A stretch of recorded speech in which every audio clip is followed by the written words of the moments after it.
Hi everyone, welcome to round 4 of Leyland Congress 2011, and after this rather shocking start, including that resignation in a winning position, I was now paired as black against an opponent called John Blackburn, who comes from a chess playing family. His wife plays and has a son and daughter who also play, so tough opposition alert, but he was doing just as bad as me, so bad tournament for him as well. He was graded 147. He opened with d4, and I played knight f6, knight f3, e6, and then bishop g5, which we're going to see this opening in game 6 as well. We're at the same line practically. It's called the Torre attack, and it's not much of an attack to be honest, because I think it's a bit passive, but especially the line which he chooses. I suppose it's quite good though. Don't have much theory. You just develop your pieces to good squares and then attack later. It's also hard to lose quickly with. And after h6, white, more ambitious for white is to take, giving up the bishop pair, but you get this strong centre with e4, but black plays like d6 and gets his pieces out with a good game. And I think you finish it out of both bishops according to chess openers for black explained. But he plays bishop h4 and I play c5, immediately putting some pressure on white's centre. And after c3, I think you're supposed to take on d4 straight away as soon as white plays e3 or c3, but I delay it in this game. I play b6, e3, bishop b7, bishop d3, bishop b7, knight bd2, takes, castles. I think queen e2 is a move here. The idea is we're going to see this idea in round 6 where once I move the knight, white can play bishop a6 and get rid of that annoying bishop. But e castles and d6, and white's not really got anything from this opening. I'm a bit cramped in space, but I've got control of all the squares. I've got like a Shevinigan type pawn centre, and black's fine here. Rook e1, knight bd7, rook c1, rook e8, bishop b1. I've just been bashing out moves of theory here, but we're both slowed down now drastically. First I play knight d5 because I've not got much space. I don't want 4 minor pieces on. I want to get rid of a couple. And I think he should have played bishop g3, and after knight 5 f6, queen c2, knight f8. Black's a bit cramped, but his position is fine. But he makes it a bit easier by taking the bishops off, and now he plays queen c2, which threatens queen h7 to h8 mate. And if I'd have played knight 7 to f6, I'd have had a slight advantage here according to Houdini, but instead I played the passive move, knight f8. My theory is basically that Ben Larson once said that it's very hard to checkmate a king when the knight's on the bishop square. And also I want to reroute the knight to g6 to f4. Now he plays c4, gaining a tempo on my knight. Another reason why I should have moved the knight back. And now I think I should have gone to f4, but I was thinking after g3, if I go back to g6 then it blocks my other knight coming in. And also if I played knight h3 check, king g2, knight g5, well, even it looks good for black this, with all this pressure on the long diagonal, but for some reason I didn't like it. I don't know why. Anyway, I played knight f6, chicken move, and now he plays d5. And I played rook ac8, playing some pressure on the half open c line. I think queen d7 is better though, and after d takes e6, knight takes e6, queen f5, rook ac8, black's fine here despite the isolated d pawn.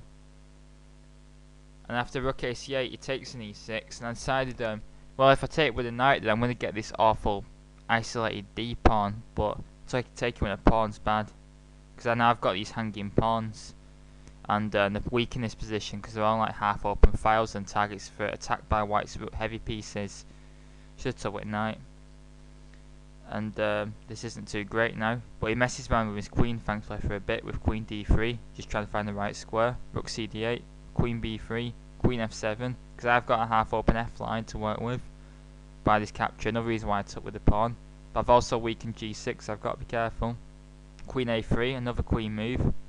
Bishop a8, rather passive move, but at least it defends a7. b4, trying to get some queenside initiative, maybe with a c4 to c5 push. But knight e4 looks better. And after knight takes, bishop takes, rook takes, e5. I'll clamp down on f4, and I can play knight g6 to f4, but white's pieces are more active here, giving them a slight advantage. b4. Now I put the knight on the rim, which isn't too great, but at least it's coming into f4. Interesting was e5, knight h4 and e4. When I play e5 I weaken the f5 square as well as clamping down on f4, but now I've got some good space with this e pawn and maybe some attacking chances down the e line. Instead I play queen e3, he plays queen e3, another queen move. He's messing around with his queen too much here. And now I play e5, which now I've got 3 pieces aimed at f4, but I've also weakened f5, so I have to be careful. Now he comes into e4. And it's also hard to kick the knight out because now the pawn's on e5, I can't play d5, and I come into f4. And now he could have played g3 to kick my knight away, and then I would have gone check, and now queen h5 defending the knight, and after c5 he now gets to rip open the queen side. But after knight d7, rook c3, queen g4, white's got strong play on the queen side, whereas I've got strong play on the king side. However, I think white's is more dangerous here. Maybe a slight advantage to white there. Instead he plays knight g3, passive move. And I could have actually got an advantage here with bishop takes f3, which looks suicidal giving up that bishop for a knight, but after queen takes f3, knight h3 check, king f1, now queen takes f3, pawn takes, knight f4. Although I've got weak light squares now, white's pawn structure is a wreck, giving black at least equal chances in this endgame. Also possible was knight h3 check, g takes, bishop takes, which looks a little less suicidal, knight f5, queen g6 check, knight g3 and queen f7. And I've split white's pawns and weakened his king without giving up the bishop. But I have to be careful here again. But black's fine here, a slight advantage. Instead I play knight d7, a passive move. Now queen c3, just something not my old player in this tournament so far is passive moves. But now coming to f6, trying to come into g4. Now he plays bishop c2, and at this point I was in the middle of a deep think. I was going to have something like 15 minutes to make the last 12 moves before time control. But thankfully, while I was debating over my move, he offered me a draw because his wife had just finished and he wanted to get away.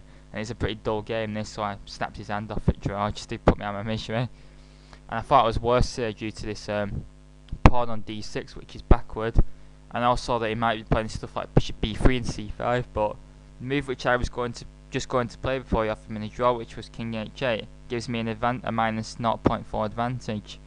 So I've agreed to draw in a better position, slightly better position, but I didn't fancy my chances of trying to win it anyway. And I needed to stop the rot after that game earlier. So now I am on 1 out of 4 with 2 games left to go. I was facing the second bomb seed, and I will do a video on that game later. 2 wins could still get me half points, which should be quite good, but not a very good second day overall. Anyway, I hope you've enjoyed this video. Please leave any comments and thoughts. Thanks very much.